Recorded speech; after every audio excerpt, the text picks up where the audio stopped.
사랑합니다. 예배의 순서를 통해서 영광 받으신 주님, 오늘 이 시간을 통해서 우리에게 말씀으로 다가오실 것을 소망합니다. 저희가 청소년 때에는 햄버거를 하나 먹는 것이 아주 특별한 일이었습니다. 그 맛이 대단히 좋았고 그 시간은 꿈에도 그렸다라고 생각할 수 있습니다. 30여 년 전에 미국에 건너갔을 때에도 미국 땅에 햄버거는 역시 인기 있는 간단한 식사였습니다. 그 위에 시간이 지나면서 햄버거의 인기는 그동안에 그렇게 올라갔다기보다는 내려왔지만 여전히 햄버거 그러면 우리의 마음이 솔깃하기도 합니다. 오늘은 먹는 이야기로 설교를 시작합니다. 햄버거는 빵과 내용물로 구성되어 있습니다. 햄버거의 맛은 빵과 그 사이에 끼어있는 내용물이 조화를 이루면서 맛을 냅니다. 내용물이 없으면 빵이 아무리 맛있어도 의미가 없고, 반대로 빵이 없이 내용물만 먹는다는 것은 그 자체가 햄버거로서는 성립이 되지 않습니다. 빵과 내용물이 조화를 이루어야 제맛이 납니다. 하지만 가장 비싸고 중요한 부분은 내용물이지 빵은 아닙니다. 빵은 내용물을 지지해주고 또 내용물의 맛을 극대화시키기 위한 장치입니다. 저는 오늘 본문을 이 햄버거의 원리에 대입해서 한번 살펴보고 분석해 봤으면 좋겠습니다. 그럼 오늘 본문을 이해하는데 아마 적지 않은 도움이 되리라고 기대합니다. 오늘 본문을 한번 펼쳐보시고 먼저 제 얘기를 들어보시기 바랍니다. 오늘 본문에는 그런즉 너희가 어떻게 행할지를 자세히 주의하여 보라, 서론이 있은 다음에 햄버거의 윗방에 해당하는 부분이 나옵니다. 지혜 없는 자같이 하지 말고 오직 지혜 있는 자같이 하여. 그 다음에 내용물이 나옵니다. 가장 중요한 거죠. 세월을 아끼라, 때가 악하니라. 그리고 아랫방이 나옵니다. 그러므로 어리석은 자가 되지 말고 오직 주의 뜻이 무엇인가 이해하라. 한번 앞에 자막을 봐주셨으면 좋겠습니다. 이 비슷한 부분들이 색깔로 구별이 되어 있죠. 지혜 없는 자, 그 다음에 어리석은 자, 빵을 지금 분석하고 있습니다. 지혜 없는 자와 어리석은 자는 사실 같은 뜻이지요. 그렇게 되지 말고 똑같습니다. 오직 지혜 있는 자, 지혜 있는 자가 누구냐면 주의 뜻이 무엇인가 이해하는 사람, 그런 사람이 되라는 것입니다. 여러분 이렇게 일목요연하게 보니까 오늘 햄버거의 구조를 이해하셨습니까? 그러면 그 중간에 있는 중요한 내용물은 무엇입니까? 세월을 아끼라, 때가 악하니라. 내려주셔도 됩니다. 다시 한번 우리 내용물 따라하면서 우리의 입술에 그리고 마음속에 잘 담아 두셨으면 좋겠습니다. 시작. 세월을 아끼라, 때가 악하니라. 우리는 이 내용물이 무슨 뜻인지를 이해하기 위해서 그 내용물을 둘러싸고 있는 윗방과 아랫방, 이 빵의 내용부터 살펴보고, 그리고 내용물 속으로 들어가서 그 안에 있는 영혼의 영양가를 같이 한번 맛봤으면 좋겠습니다. 자, 오늘 빵에 해당하는 부분에서 지혜 없는 자, 어리석은 자가 되지 말고 똑같이 오직 이런 사람이 되라 라고 얘기를 합니다. 지혜 있는 자가 되라. 지혜 있는 자는 주의 뜻이 무엇인가를 이해하는 자라고 선포합니다. 사랑하는 여러분, 어떠십니까? 주의 뜻이 무엇인가를 이해하는 것이 여러분에게는 어려운 일입니까? 아니면 그다지 어려운 일이 아닙니까? 많은 성도님들이 주의 뜻을 분별하여야 한다고 생각합니다. 주의 뜻을 분별하는 일은 대단히 어려운 일이라고 인식하고 있습니다. 주의 뜻을 분별하는 것은 마치 안개 속과 같은 그런 사물을 식별하는데 어려운 그런 환경 속에서 그 안에 무엇인가 있는 중요한 부분을 찾아내는 것과 같이 어려운 일이라고 생각하는 경향이 있습니다. 한 번쯤은 주의 뜻을 분별한다 하더라도 그거를 매일 분별하라 그러면 상당히 수고롭고 부담스러운 것이라고 생각합니다. 어떤 분들은 주의 뜻이라고 분별했는데 그 순간에 의심이 들기 시작합니다. 이게 주의 뜻이 아니고 내 뜻이면 안 되지 않는가? 그러면 하나님 앞에 불경한 것이 아닌가라는 생각을 하게 됩니다. 여러분 어떠십니까? 이게 바로 여러분의 모습입니까? 오늘 본문을 잘 보시면 지혜로운 자는 주의 뜻을 뭐 하라고 되어 있는지 확인해 보십시오. 주의 뜻을 이해하라고 되어 있습니다. 주의 뜻을 분별하라라고 얘기하지 않고 주의 뜻을 이해하라라고 선포합니다. 분별과 이해는 아주 먼 거리의 단어는 아닙니다. 그러나 이해는 때마다 수고롭게 해야 하는 것이 아닙니다. 우리는 한번 이해한 것은 우리 안에 기억되어지고 머물러 있어서 또 다시 그런 일을 반복적으로 해야 될 수고를 거치지 않아도 되는 것입니다. 그리고 여기서 이해한다는 말은 크고 굵직한 뜻을 분명하게 정돈하여서 든든하게 붙잡고 있다는 것을 의미합니다. 여러분 어떠십니까? 제가 여러분을 보기에는 여러분 주의 뜻, 굵직한 하나님이 무엇을 원하시는지 이해하고 계신 것 같습니다. 어떠십니까? 한번 여러분 속으로 정리해 보십시오. 내가 이해하고 있는 주님의 뜻은 이것입니다. 아마도 많은 성도님들이 내가 이해하고 있는 주님의 뜻은 사랑입니다. 맞는 것 같습니다. 내가 이해하고 있는 주님의 뜻은 구원입니다. 맞는 것 같습니다. 여러분 그 정도만 이해해도 주님의 뜻을 이해하고 있다라고 볼 수 있습니다. 조금 더 넓게 생각하시는 분들은 주님의 뜻은 언약입니다.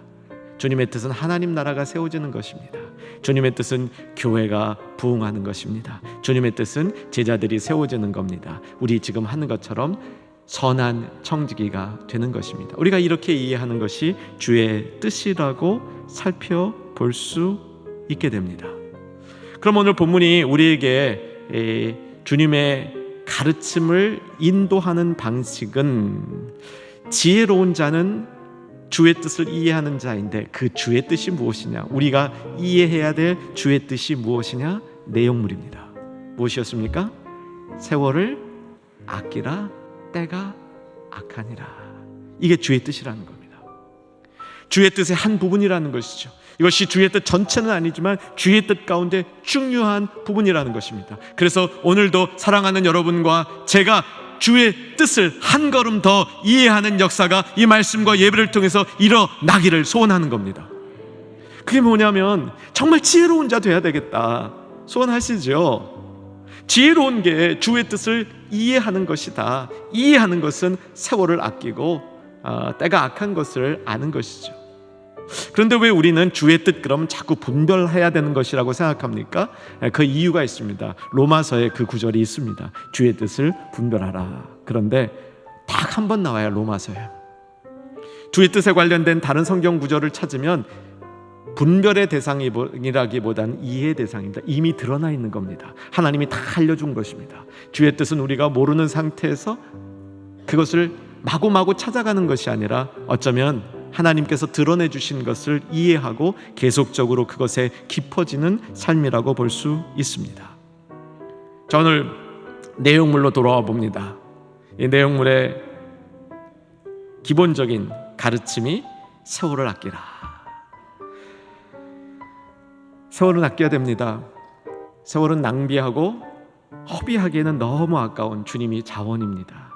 우리가 청지기를 논할 때 주께서 우리에게 주신 자원, 그것을 주님의 것으로 알아서 주님의 뜻을 따라 사용하고 주님의 셈을 받는다고 생각한다면 반드시 시간도 청지기의 대상이 되는 줄 확신합니다. 헬라어를 보면 헬라어에 시간이라는 대표적인 단어가 있습니다. 헬라어로 그 단어를 크로노스라고 합니다. 한번 머릿속에 입력해 주셨으면 좋겠습니다. 크로노스라는 이 시간은 고대 그리스 철학자들이 시간을 어떻게 이해했는가 하는 그들의 개념 이해가 담겨 있어서 흥미롭습니다. 이 크로노스는 그리스의 한 신인데 이 신의 정체성을 여러분에게 소개해드립니다. 그리스 신화에 보면 대표적이고 으뜸적인 신이 하나 나오죠. 기억하고 계십니까? 누구죠? 제우스. 이 제우스 신이 그리스 신 중에 으뜸인데, 크로노스 신과 제우스 신의 관계는 크로노스가 제우스의 아버지입니다. 크로노스 신의 또 아버지는 누구냐면 하늘신이고 어머니는 땅신입니다. 제가 조금 우려가 되는군요. 여러분이 성경보다 그리스 신화를 더 재밌어할까 봐. 하늘신과 땅신의 아들로 크로노스가 태어났고 그의 아들이 제우스인데, 그리스 사람들이 이해했던 이 크로노스 시간은 어떤 의미냐면, 이 크로노스 신이 자기의 아버지인 하늘신을 거세합니다. 그리고 하늘신을 밀어내고 자신이 그 자리에 올라갑니다. 그리고 이후에 아들 제우스에 의해서 자기도 밀려납니다. 그들이 생각하고 있는 시간의 개념입니다. 시간은 앞선 것을 밀어낸다는 겁니다. 아무도 그 시간의 자리에 머물러서 영원히 있을 수 있는 피조물은 없다는 것입니다. 그리스의 신들조차도 시간에 의해서 거세당한다, 밀려나간다, 이것을 보여주는 것이 크로노스 신에 관련된 이야기입니다. 그의 모습에도 특징이 있습니다. 어떤 특징이 있냐면, 크로노스 신의 앞머리는 완전 대머리입니다. 반면 뒷머리는 치렁치렁 긴 인물입니다. 무엇을 뜻하냐면, 시간은 앞에서는 붙잡을 수 없다는 겁니다. 근데 시간이 지나간 다음에 지금 지나가고 있는 시간은 붙잡으면 붙잡을 수 있다는 겁니다. 우리는 시간을 지나간 다음에 후회하는 그런 모습으로 늘 사용하고 있다는 것을 경고해 주고 있는 이야기입니다. 제가 미국에서 목회하던 시절에 한국을 방문하면 거의 예외 없이 하던 일이 있었는데, 서점에 가는 겁니다. 그래서 한국 책을 많이 사는 겁니다. 어느 때에는 시간에 관한 가르침을 좀 공부해 보려고 한국 서가에 가서 한국말로 된 시간에 관한 책들을 뽑았는데, 금세 10권 이상을 뽑아내어서 제 장바구니에 담을 수가 있었습니다. 그만큼 시간에 관한 주제는 많은 사람들의 인기를 끌었고, 그래서 여러 저자들이 시간에 관한 책을 썼다는 사실이죠. 그때 제가 본 단어 중에 특이했던 것이 시테크라는 겁니다. 들어보셨나요? 재테크에서 나온 얘기겠죠. 재테크라는 게 무슨 뜻이냐면, 재물을 다루는 테크닉, 재물을 다루는 그 기술이 있어야 재물도 잘 다루고 그것으로부터 재물 다루는데 성공한다, 그거죠. 시테크는 뭡니까? 시간도 똑같이 다루는 기술을 배워야, 그 기술을 알고 있어야 시간 사용에 실패하지 않는다, 그런 뜻이죠. 그냥 마구잡이로 우리가 시간을 관리할 수 없다는 것이죠. 좀 더 조직적이고 좀 더 이론적이고 좀 더 검증된 방법으로 시간을 사용해야 되겠다, 그런 의미로 다룬 책들입니다. 여러 가지 책들 가운데 여러분하고 좀 이 시간에 나누고 싶은 것 중에 하나가 있는데, 시간의 우선순위를 어떻게 정하느냐 하는 분야였습니다. 저에게 가장 쉽게 이해됐던 모델은 스티븐 코비가 얘기했던 성공하는 사람들의 7가지 법칙에 나오는 이야기인데, 아마도 그가 처음 이 이론을 말한 것 같지는 않습니다. 우리가 하고 있는 일들을 4가지로 구분해서 거기에 우선순위를 정하고 그 우선순위에 해당하는 범주에 속한 일들을 먼저 하는 것이 시간 관리에 좋은 지혜다라는 그런 가르침이죠.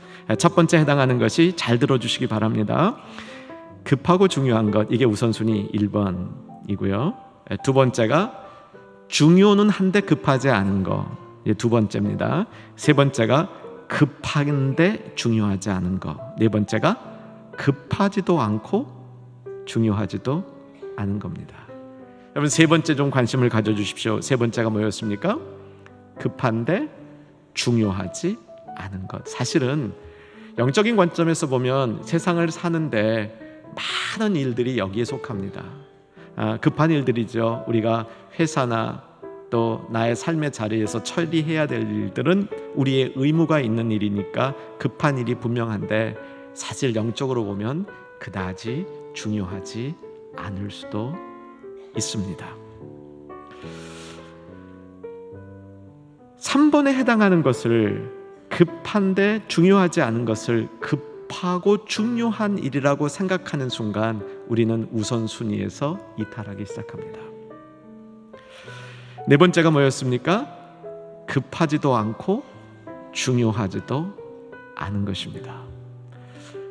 아마 제 생각에는 우리가 그렇게 급하고 중요하다고 생각하는 카톡 문자 메시지 응답은 많은 경우 4번인데 우리가 그것을 1번처럼 혼동하고 있지 않나라는 생각이 듭니다.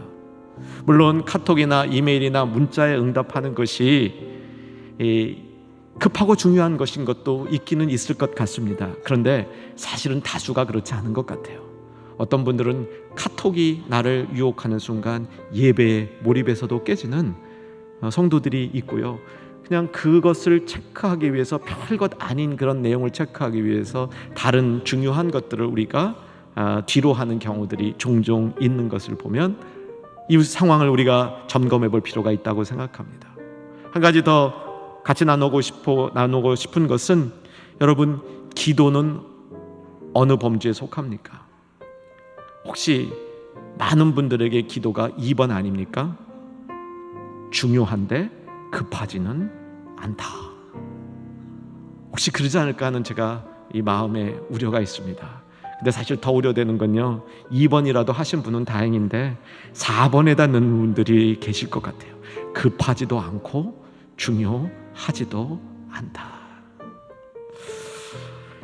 여기까지의 말씀은 기본입니다. 시간을 아끼라는 말이 시간이 낭비되어서는 안 되는 것이고 시간을 잘 쪼개기 위해서 우선순위를 둬야 되는 것이라는 사실은 기본입니다. 기본이란 말은 무엇이냐면 세상에 속한 지혜라는 겁니다. 그것은 목사가 아닌 더 많은 강사들도 여러분에게 가르쳐 줄 수 있고 어쩌면 그분들이 더 잘 가르쳐 줄 수 있는 이야기라는 겁니다. 근데 이제부터는 성경 이야기입니다. 기본 위에 세워져야 될 영적인 가르침인 것이죠. 오늘 본문에 보게 되면 이 본문에 세월을 아끼라는 말은 몇 가지 깊은 의미를 갖고 있습니다. 원래 헬라어 원어를 영어로 그대로 직역한다면 가장 좋은 영어 직역은 redeem이라는 말인데, 이 redeem이라는 말은 원상복구라는 말이며 신학적으로 굉장히 중요한 말입니다. 사랑하는 충년의 모든 성도님들은 이 신학적 원리를 분명히 이해하고 계시기를 소원하는데, 하나님께서 세상을 창조하시고 하나님의 뜻을 따라 선하고 보기 좋게 만들었던 세상이 인간의 죄 때문에 파괴됐다는 것입니다. 몇 주 전에 말씀드린 대로 하나님이 인간을 만드실 때 그 속에 하나님의 모양과 형상이 있었는데 인간의 죄로 인해서 하나님의 모양과 형상이 파괴됐다는 것입니다. 그래서 그 이후의 역사는 하나님께서 원상을 복구시키는 역사라는 겁니다. 그래서 성경의 가장 중요한 주제가 회복이라고 볼 수 있다고 말씀드려왔습니다. 여러분, 잘 이해가 되셨습니까? 그런데 참 흥미롭게도 오늘 본문에서 세월을 아끼라라는 말 속에 세월을, 시간을 원상 복귀시켜 놓아라, 그런 말씀의 의미를 그 밑속에 담고 있다는 겁니다. 어떻게 우리는 시간을 원상 복구시킬 수 있을까요? 그 답은 역사의 중심이 예수님인 것을 인정하는 겁니다. 여러분, 이건 너무나 당연한 일입니다. 하나님이 쓰시는 역사, 인간이 써가는 역사가 아니라 그저 자연 발생적으로 만들어진 지구의 역사가 아니라, 이 우주의 역사가 아니라 하나님이 창조하신 역사 가운데는 그 역사의 중심에 예수 그리스도가 있다. 믿어지시면 아멘. 아멘 못하신 분도 이건 엄연한 사실입니다. 믿지 않는 사람들도 세상을, 역사를 주전과 주후로 구별하죠. 주전, 주후. 영어로 보면 주전, BC, Before Christ. 주후는 뭡니까? AD. 그건 또 뭐죠? After 그건 아니고요. 아노 도미니라는 것인데 라틴어입니다. 그래서 주의 해라는 말이에요. 그러니까 주인 예수 그리스도가 태어나신 이후다, 그런 의미로 이해하면 좋죠. 여러분, 신약과 구약도 무엇이 중심이 됩니까? 예수님이 오시기 전과 예수님이 오신 후. 성경의 역사 가운데 중심에 예수님이 계시다는 것은 너무나 당연한 일입니다. 그래서 창조의 주인이 되셨던 예수님께서 구속의 주인이 되시고, 구속의 주인이 되신 예수님께서 마지막 종말의 주인이 되신다. 그러므로 예수님은 역사의 중심에 계신다. 믿어질 수 있기를 주 안에서 소망합니다. 그런데 신학자들 중에는 정말 은혜롭고 흥미로운 발견을 하여서 저희들에게 교훈을 주는 그런 부분이 있습니다. 십자가는 원래 구약부터 쭉 내려오던, 그 창조부터 내려오던 역사는 크로노스죠. 시간에 의해서 흘러가는 역사입니다. 앞에 있는 것들은 뒤에 오는 시간들에 의해서 밀려나갈 수밖에 없이 계속적으로 수평적으로 내려온 시간들입니다. 그런데 십자가 사건은 수평적으로 흘러오던 그 시간이 십자가가 세워지는 순간 시간이 수직이 됐다는 겁니다. 그래서 그 십자가가 이 땅을 하늘 보좌와 연결시켰고, 시간이 수평적으로만 흘러가던 그 시간이 수직적으로 세워져서 하나님 앞에 닿는 시간이 생겼다는 겁니다. 기가 막히죠? 여러분, 이 시간이 세워진 것이 하나님 구속의 역사의 중심이라는 겁니다. 그러므로 세월을 아끼라, 시간을 아끼라는 것은 그저 시간을 쪼개 쓰고 우선순위를 두어서 효율적으로 사용한다는 의미를 훨씬 넘어서서 시간의 중심에 계신 하나님을 인정하고 예수 그리스도를 통해서 그 하나님 앞에 나아가는 시간이 이 땅에 세워졌다는 것을 알고 그것을 사용하라는 의미라는 겁니다. 만약에 시간의 중심이 예수님이시라면 예수님께서 나의 시간에도 중심이 되셔야 합니다. 그래서 시간을 아껴 쓰라는 것은 내 시간의 중심에 예수님이 계시도록 하라는 명령으로 받으시면 성경적입니다. 내 시간에 예수님이 중심이 되기를 소원하는 여러분 되시기를 주 안에서 축복합니다. 그럼 이게 뭔가, 예수님이 내 시간의 중심이 되기 위해서 나는 어떻게 해야 되는가? 헬라어 단어에 아까 조금 전에 시간을 대표하는 대표적인 헬라어 단어가 뭐라고 말씀드렸습니다. 뭐였습니까? 크로노스. 듣고 까먹는 의사가 있으신 성도님들, 또 다른 헬라어 단어를 알려드립니다. 크로노스 말고 카이로스라는 시간이 있습니다. 이번 한번 따라 하실까요? 카이로스. 마음에 새겨두셨으면 좋겠습니다. 크로노스는 크로노스 신을 생각하면서 이해할 수 있듯이 밀려나가는 시간입니다. 그런데 카이로스는 조금 전에 우리가 이해했던 수평적으로도 흐르는 시간이 수직이 되었다라는 것을 가능하게 해주는 헬라어 단어입니다. 이것은 특별히 다가오는 시간입니다. 시간의 흐름 속에, 연장 속에 있는 게 아니라 갑자기 그 시간 속으로 침투해오는 어떤 사건을 얘기할 수 있는 단어가 카이로스입니다. 제가 어떤 분으로부터 이런 말씀을 들었습니다. 최근에 온 충영교회 새로 등록한 젊은 분이 한 얘기를 저에게 전달해 준 거예요. 충영교회 예배는 참 좋다는 겁니다. 왜 좋냐면 시간이 되면 어김없이 끝난다는 겁니다. 크로노스의 시간을 얘기하는 거죠. 시간이 딱 되면, 그 시간이 되면 어김없이 끝나는 거예요. 근데 사랑하는 여러분, 예배는 크로노스의 시간이 있지만 우리 예배 안에 카이로스의 시간이 있어야 됩니다. 사실 예배는 하나님께서 우리를 만나 주시겠다고 작정해 놓은 시간이죠. 특별히 주일 예배는 내가 그 시간을 통하여 너희의 주인 된 것을 알리고 너희는 내가 너희의 주인인 것을 인정함으로 다시 예수가 중심이 된 시간을 우리 삶 속에 세우는 거죠. 그래서 우리 예배 시간이 카이로스의 시간이 될 수 있어야 합니다.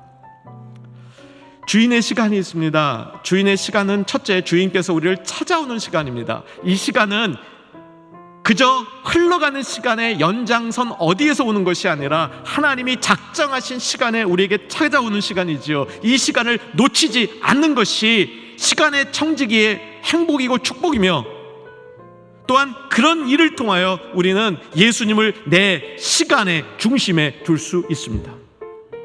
예수님이 내 시간의 중심이 될 때 내 삶의 중심이 예수님이 되는 겁니다. 사랑하는 여러분, 수없이 고백했죠. 예수님은 나의 주인이시다. 예수님이 나의 주인이시라는 사실을 고백한 성도님들은 내 삶의 시간 가운데 예수님이 중심이 된 그 시간이 내 삶에 반드시 정기적으로 나타나야 합니다. 주인의 시간은 주인이 우리에게 찾아오는 시간이면서 동시에 우리에게 맡겨주신 그 시간을 주인의 것으로 돌려드리는 시간이기도 합니다. 그래서 우리는 세월을 잘 아껴서 그것을 가지고 주님의 기쁜 일을 위해서 잘 사용해야 되는 것이죠. 주님이 기뻐하시는 일은 주의 뜻이 무엇인가를 이해하는 가운데 나타난다는 겁니다. 그래서 오늘 햄버거의 빵에서는 주의 뜻이 무엇인지를 이해하라, 이것이 지혜로운 것이다. 햄버거의 내용물에 있어서는 시간을 아끼라, 세월이 악하니라, 이렇게 말씀해 주신 것입니다. 제가 목회를 하면서 감사한 것 중에 한 가지는 미국에서 쭉 이민 목회를 하는 동안 5분의 장로님들이 사역을 일찍 은퇴하시고 선교지로 나가셨습니다. 그 5분은 아직도 계속 선교사로 사역하고 계십니다. 그중 3분은 70이 넘으셨습니다. 저는 그분들의 이런 그 사역을 생각하면서 또 그분들에게 제가 부분적으로 드렸던 도전은 시간의 11조였습니다. 우리는 11조 하면 재물의 11조만 생각합니다. 왜 재물의 11조가 중요하냐면 재물은 뭐니 해도 이 세상을 살아가는데 가장 중요한 자원이라고 모든 사람들이 공통적으로 생각하기 때문입니다. 그래서 그것을 하나님 앞에 드리는 것이 하나님을 사랑하고 하나님의 주권을 인정하는 행위로서 재물을 드릴 때 어떻게 드리는 것이 좋으냐? 10분의 1 정도 드리는 것이 좋겠다, 이 원칙을 따라가는 것이죠. 근데 그렇다면 시간도 그런 것 아닙니까? 특별히 이 시대에는 재물보다 시간이 소중한 사람들이 더 많이 있을 텐데, 그러면 그 소중한 시간을 주님 앞에 드려야 그것이 정말 하나님의 주권을 인정하는 삶이 되지 않겠습니까? 시간의 11조를 우리가 주님 앞에 떼어 드리는 것, 어쩌면 이것은 시간의 주인이 예수님입니다 라고 선포하는 우리의 복된 행위가 될 수 있다고 생각합니다. 이제 오늘의 말씀을 정리하면서 요약해 보기 원합니다. 어떤 신학자가 오늘 본문이 에베소서 가운데 가장 중요한 부분이다 라고 이 주석한 부분이 있었습니다. 저는 거기에 완전히 동의하지는 않습니다. 그런데 그분이 왜 그런 주장을 했는지는 알고 있습니다. 저는 본문으로 돌아오셔서 햄버거의 윗방은 제외하시고 앞부분만 같이 읽어주셨으면 좋겠습니다. 여러분이 윗방을 이해하는지를 테스트하기 위함입니다. 자, 같이 한번 윗방 시작하기 전까지만 읽어주시기 바랍니다. 시작. 그런즉 너희가 어떻게 행할지를 자세히 주의하여. 거의 다 맞으셨습니다.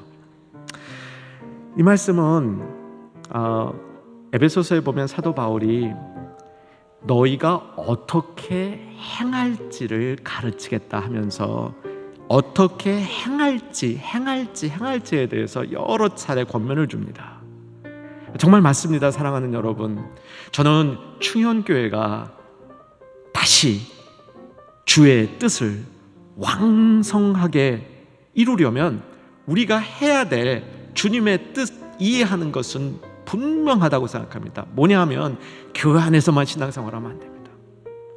우리의 삶의 자리에서, 우리의 생활에서 내가 교회에서 보여지는 신앙보다 나의 삶의 자리에서 보여주는 신앙이 훨씬 더 능력 있고 훨씬 더 성경적이고 훨씬 더 다른 사람들이 인정하는 성도가 돼야 합니다. 그것이 우리가 이 땅을 변화시킬 수 있는 가장 이해하기 쉬운 주님의 뜻인데, 에베소서는 그렇게 살아가야 될 이유에 대해서 반복적으로 설명하는 겁니다. 왜 본문이 중요하다고 어떤 신학자가 얘기했냐면, 바로 어떻게 행할지를 자세히 주의하여 살펴본 결과가 지혜 있는 자 되는 것이고, 그것이 주의 뜻을 이해하는 자 되는 것이고, 주의 뜻 이해하는 것 중에 중요한 부분이 세월을 아끼라, 세월의 중심에 예수 그리스도를 회복시켜 두어라, 그런 뜻이란 말이죠. 왜냐하면 역사의 중심에 예수 그리스도가 계신데 이 세상의 역사는 그것을 인정하지 않으므로, 그래서 이 세상의 역사가 어긋난 길로 갔으므로 이제 우리가 해야 될 일은 온 우주의 온 시간의 중심에 예수님이 계시다, 그것을 회복시키라는 것입니다. 여러분, 한 시간이 몇 초인지 아십니까? 계산해 보셨습니까? 한 시간이? 하루가 몇 초입니까? 좀 한 시간까지는 쉬운데 하루로 가면 조금 복잡하죠. 86,400 그런 것 같아요. 86,400. 자, 1초가 10원에 해당한다면 하루가 864,000원인 것 같아요. 그거를 하나님이 매일 우리에게 주시는 겁니다. 80년 주신다고 가정을 하면 25억에 해당합니다. 매일 주시는 거예요. 똑같이. 다른 하나님이 주신 자원하고 시간의 자원이 다른 게, 시간은 똑같이 주세요. 재능은 좀 다르게 주십니다. 그렇죠? 돈도 좀 다르게 주셔요. 힘도 좀 다르게 주셔요. 자녀도 다르게 주십니다. 근데 시간은 똑같이 주셔요. 25억 많죠. 근데 한번 이렇게 바꿔 생각해 보세요. 25억을 내면 내가 인생을 한 번 더 다시 살 수 있다면, 여러분 다시 사시겠습니까? 안 하시겠습니까? 전제는 25억이 있다면. 한번 생각해 보시는 지혜가 있기를 바랍니다. 사랑하는 여러분, 하나님은 우리에게 많은 것을 주셨습니다. 그리고 그 시간은 절대로 허비해서는 안 될 하나님이 주신 가장 중요한 자원이라는 사실입니다. 시간의 청지기들이 가장 마음 써야 하는 것은 시간의 중심에 우리 주님이 계시다는 사실을 인정해야 됩니다. 그리고 그것을 내 삶 속에 실천하고 살아야 됩니다. 어떻게 하면 그것이 가능할까요? 사랑하는 여러분, 예수님을 중심에 두는 그런 시간이 하나님이 창조의 원리에 만들어 놓은 단위별로 계속 지속돼서 있어야 된다는 겁니다. 이런 뜻입니다. 하나님은 하루 단위로 우리를 이끌어 가십니다. 하루에 예수님이 내 삶의 중심이 된 시간이 반드시 있어야 됩니다. 여러분, 그게 안 되시는 분 회복하시기를 주님의 이름으로 권면합니다. 하루에 한 번은 예수님이 내 시간의 중심이라는 사실을 내가 인정하고 인식하고 그렇게 회복시켜 드려야 됩니다. 그리고 내가 가장 소중히 하는 시간에 그 일을 할 수 있다면 더욱더 하나님께서 그렇게 하는 영혼을 정성스럽다 받아 주실 것입니다. 두 번째로 성경이 만들어져 온 시간의 단위는 일주일입니다. 창조를 일주일 동안에 하루 단위로 하셨고 일주일 단위로 하셨죠. 일주일에 한 번은 하루에 하는 것보다 더 강력하게 그 시간의 중심에 예수님이 계신 시간을 경험해야 됩니다. 아마도 그것이 주일 예배가 되어야 되는 것 같습니다. 그 다음 단위는 1년입니다. 우리 여러분이 1년을 살아가는 동안에도 일정 기간만큼은 정말 이 시간의 중심이 하나님이십니다. 그것을 인정하고 회복시키는 시간이 있어야 됩니다. 어쩌면 그래서 교회에서 부흥회를 하는지도 모르겠습니다. 어쩌면 교회에서 신년 특세를 하고 부활절 특별 새벽 기도를 하는지도 모르겠습니다. 사랑하는 여러분, 시간의 흐름 가운데 예수님이 중심이시기 때문에 나의 삶, 시간 가운데도 예수님이 중심이 되는 시간이 필요에 따라 꼭 회복되어지는 우리 모두가 되기를 주님의 이름으로 소망하며 축복합니다. 기도하겠습니다.